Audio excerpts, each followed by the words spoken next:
As we continue with the 3 days of darkness, I mentioned earlier on that the 3 days of darkness is a sign of deliverance that is imminent for the obedient ones, but it will be a judgment upon the lawless ones or upon the disobedient ones.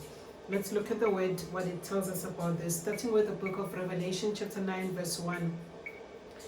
It says, "And the fifth messenger sounded, and I saw a star from heaven which had fallen to the earth, and the key to the pit of the deep was given to it." And he opened the pit of the deep, and smoke went up out of the pit like the smoke of a great furnace. And the sun was darkened, also the air, because of the smoke of the pit.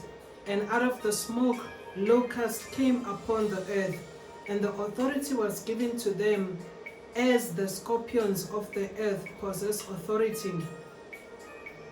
And it was said to them that they shall not harm the grass of the earth, or any green thing, or any tree, but only those men who do not have the seal of Yahuah. So these locusts were given to harm those who do not have the seal of Yahuah.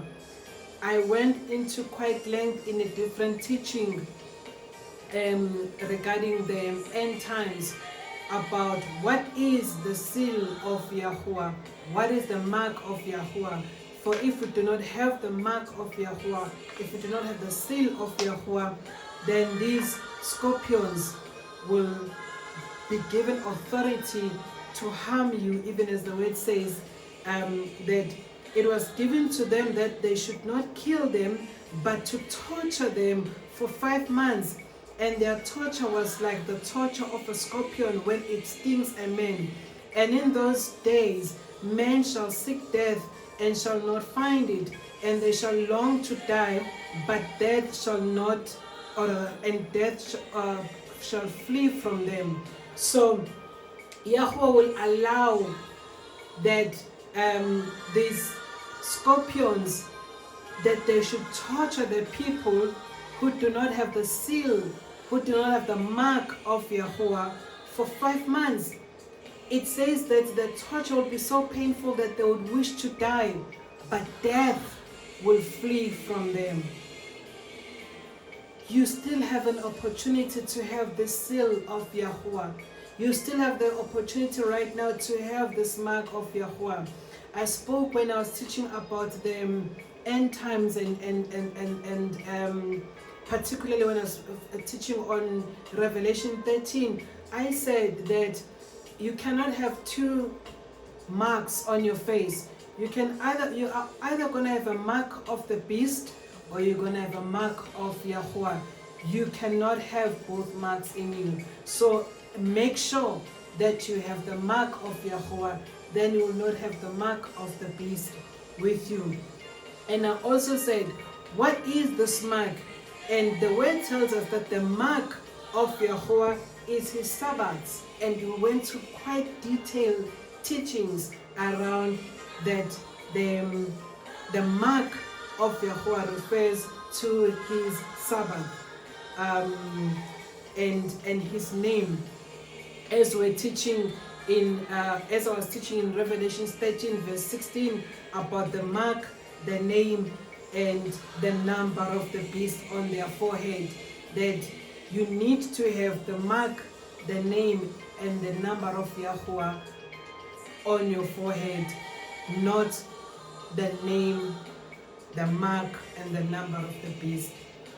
That is also in one of the teachings. If you go through the playlist on the Busisiwe YouTube account, it's Busisiwe Blessed YouTube. Please make sure that you subscribe, and then you can get notifications every time when I post, and also share with other people, because a lot of people need to hear this message so that they can know the truth, and the truth is the one that will set us free. Revelation 12 verse 7 and 9, it says, "And they came to be fighting in the heaven, Michael, otherwise known as Michael, Michael and his messengers fought against the dragon, and the dragon and his messengers fought, but they were not strong enough, nor was a place found for them in heaven any longer.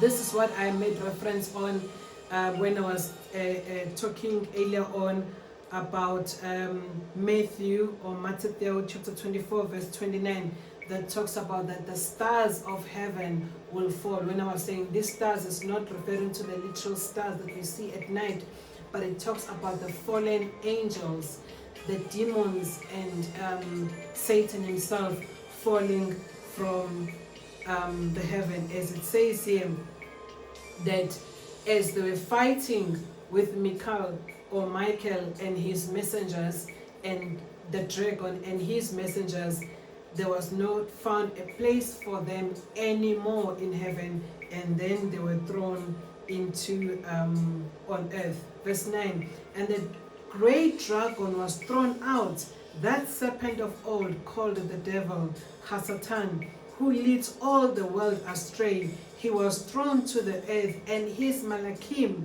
his messengers, his angels, were thrown out with him. And this is when we see happening during then the 3 days of darkness. Verse 10, and I heard a loud voice saying in the heaven, I'm still on Revelation chapter 12, now reading verse 10, it says, and I heard a loud voice saying in the heaven, now have come the deliverance and the power and the reign of Yahuah and the authority of his Mashiach.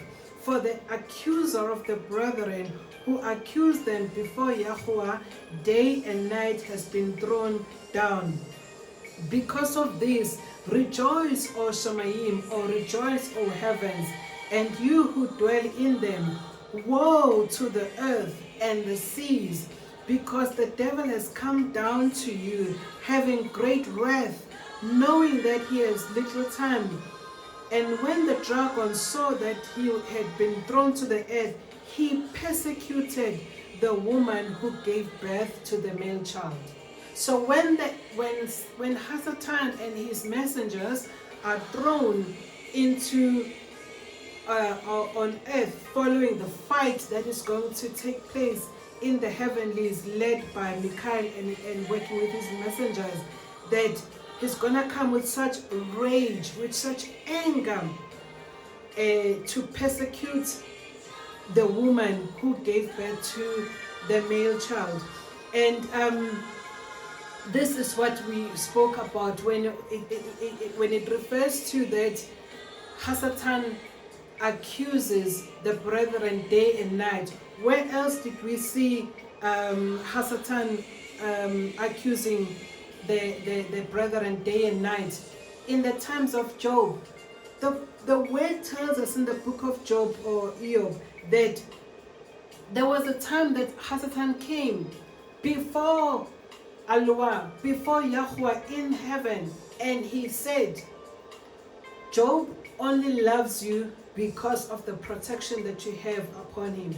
He only loves you because of what you have provided for him. If you were to take away all this, he will curse you.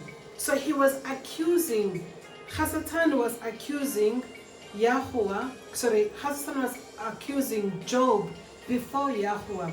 So we can see that he has access to heaven to come and accuse us before our Father.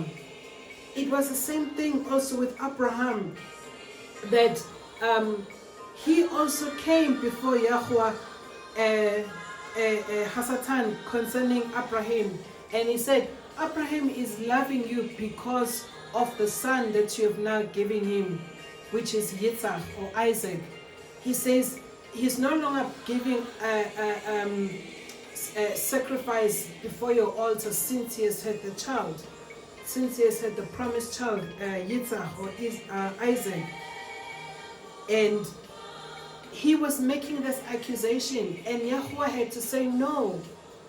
Even if I were to ask Abraham to lay down his son at the altar and actually sacrifice him at the altar, he would do it. And the accuser says, no ways. and he was testing Yahuah. He says, ask him then to do it. And that's how Abraham ended up taking his son, his only begotten son, the son that he loved, Yitzhak, to sacrifice him in Mount Moriah, as we know what happened. So Hasatan is basically, it means, Hasatan is not a name. Hasatan or Satan rather. Satan is not a name. Satan means accuser. And when you say Hasatan, you're saying they accuser. So a lot of people don't know this. They just think that Satan is a name, and even puts in capital letters. Satan is not a name. It means the accuser, because he is the accuser of the brethren. As we continue also with the lawlessness, we also see in the book of Zephaniah chapter 1 verse 14, it says, Zephaniah chapter 1 verse 14, near is the great day of Yahuah, near and hurrying greatly, the noise of the day of Yahuah. Let the mighty men then bitterly cry out. That day, a day of wrath, a day of distress and trouble, a day of waste and ruin, a day of darkness and gloominess, a day of clouds and thick darkness, a day of ram's horn and alarm. So it is telling us that this day will be alarming, will be a day of great wrath that is going to come upon the inhabitants of the earth. And it says, verse 16, a day of ram's horn and alarm against the wall cities, against the corners, against the corner towers. Verse 17, and I shall bring distress on men, and they shall walk like blind men, because they have sinned against Yahuah, and their blood shall be poured out like dust, and their flesh like dung. Neither their silver nor their gold shall be able to deliver them in the Yom of wrath of Yahuah. And by the fire of his jealousy, all the earth shall be consumed, for he makes a sudden end of all those who dwell in the earth. Your money is not going to save you then. Your wealth is not going to save you then. As the word says, their silver nor their gold shall be able to deliver them. Yeshayahu chapter 13 verse 3, or Isaiah chapter 13 verse 3, it says, I have commanded my Kodesh one, I have also called my mighty men for my displeasure, my proudly exalting one. Yahuah is using these mighty men to judge the world. He says, Yahuah says, I have called my mighty men for my displeasure. This mighty man is referring to the giants, even as the word tells us that the mighty men of old, these were referring to the giants. He says, I have commanded them for my displeasure. Remember that the word refers to the Nephilim as the mighty men, and the Nephilim as the mighty men, the giants. And it goes back to what I said earlier on, that there is nothing that mankind or even Hasatan himself can do without Yahuah allowing it. He can use whatever for his purpose. He even used the very same Satan, the very same fallen angels, the very same Nephilim. He uses them to punish the disobedient ones. So that's why it's important to know whose side are you on. Who are you fearing? If you're on the side of Yahuah, if you're walking in obedience, you're not going to be scared of Nephilim, because you are on the winning side. You are on the overcoming side. You're on the conquering side. You are not on the receiving end of punishment. You are not on the receiving end of judgment, where these Nephilim will then be given permission to hurt you, to destroy you, to kill you, just like the scorpions. Yahuah had allowed them, had given them permission to sting the people for 5 months with such torture that they wished to die, but death flee from them. They could not even die. We even see a situation where Yahuah allowed he allowed snakes in the wilderness. He allowed the snakes in the wilderness to torture, to kill, and to bite the children of Israel that were complaining in the wilderness, that were disobedient in the wilderness. A lot of them were killed. A lot of them were bitten by the snakes, which Yahuah caused. So there is not even the snake coming in the form of Satan. Yahuah allows it, allows Satan, allow his fallen angels, allows the Nephilim for your destruction if you walk in disobedience, for your destruction to judge you if you do not heed to his word and to his commandments. He gave them an option, an alternative in the wilderness. He told Moshe that Moshe must put together an image of a snake, which was bronze. Yes, I think it says that it was bronze. And then he must put it on the tree, that anyone who looks upon this snake, or this image of the snake that Moshe has put together, anyone who looks at this image of the snake, brass snake that Moshe had made as commanded by Yahuah, that they would be delivered from the snakes around them that was biting them, killing them, and hurting them. And this was also a pictographic or prophecy that anyone who looks up to Yahushua HaMashiach, who was nailed on the tree, who was nailed on the pole, that whatever destruction of the enemy is happening around us in the world, it will not come to us, it will not hurt us if we look up to him.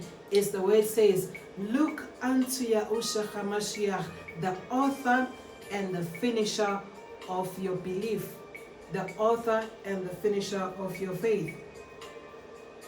Now we see this judgment coming upon the lawless one. And it says, verse Yeshayahu, or Isaiah chapter 13, verse 3, that he is the one that is going to cause these mighty one to actually punish the disobedient one. Verse 7 says, howl.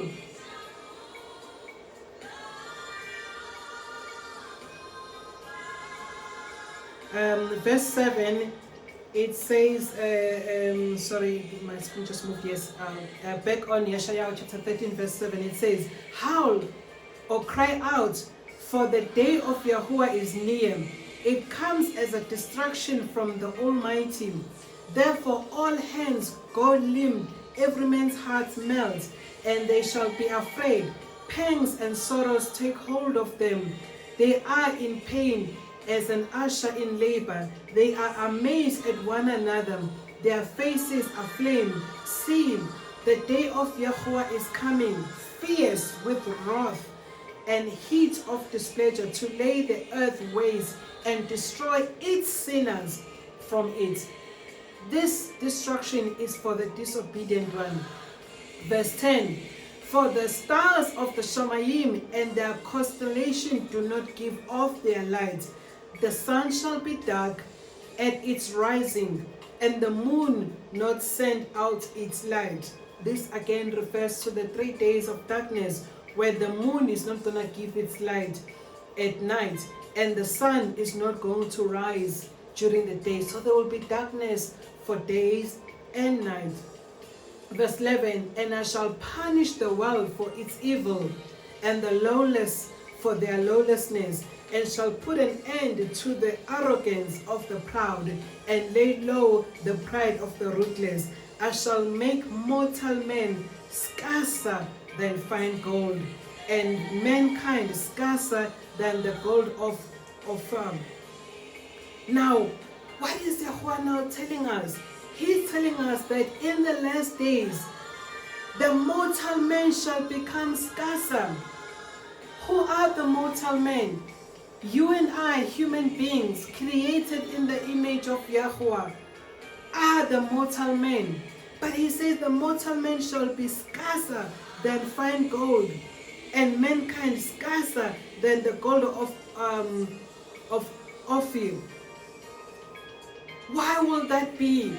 Because this, as I spoke earlier on when we were talking about the times of distress, that the Nephilim will come back. That on earth, the immortal one, being the fallen angels, being the Nephilim, will be the one on the earth, and the pure blood, the pure human mankind will be scarce like fine gold, scarce like the gold of Ophir. That this whole mixing, where I was speaking about the androids, I spoke about the synthesis, I spoke about the clones, I spoke about in the times of distress, I spoke about the clones, the androids, the bionics, all this technology that is mixing with humankind and mixing the breed or the DNA of men is what is going to be filling the earth in these last days, and they will not be able to tell which is which, but the Ruach HaKodesh will be the one to guide us through these very difficult times. So those are the judgment upon the lawless one with regards to what will be taking place in the last days. We'll pause for now, and then we'll be then looking at the protection for the obedient ones during these difficult times.